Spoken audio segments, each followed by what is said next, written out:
Families visiting loved ones at a Tampa cemetery say they are shocked, angry even, after their personal tributes were removed. Yeah, so tonight we're asking why. This is 10 Tampa Bay News at 6. I'm Courtney Robinson. And I'm Frank Wiley. Dozens of grave covers, many with photos and personal tributes, were removed and piled together, leaving families searching for answers. 10 Tampa Bay News reporter Andy Payton joins us live from Rest Haven Memorial Park.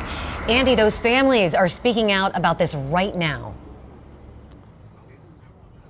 Yeah, that's exactly right, Courtney. You can see that behind me here. This is a press conference that one of the families have called as they are calling on this memorial park for transparency.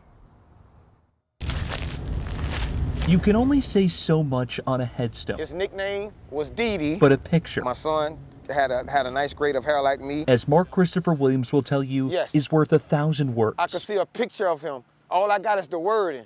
When I can walk and stand over him and look at a picture, it gives you a greater feeling that I can look at my son while I'm looking at the stone at the same time. It's why when his son DeMarcus passed at just 16 years old, he placed this cover on his grave here at Rest Haven Memorial Park. Yes, all the ones that they picked up off the ground, they just piled them up over here. But this morning, he found it in a pile. It just looked like trash. Along with dozens of others. It was a reminder of your loved one, and it got snatched up without no warning and said anything. It's the same concern Vanessa Carswell and Cleo Billups have. I couldn't do nothing but cry at that moment. Who say they also came here today and found their loved ones' covers gone with no warning.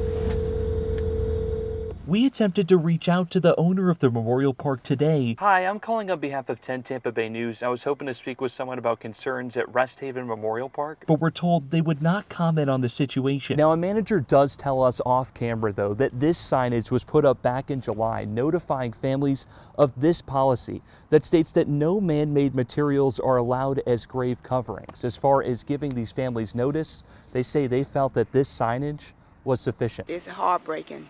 It's heartbreaking. That lets you know that maybe you want to look elsewhere to lay your loved one.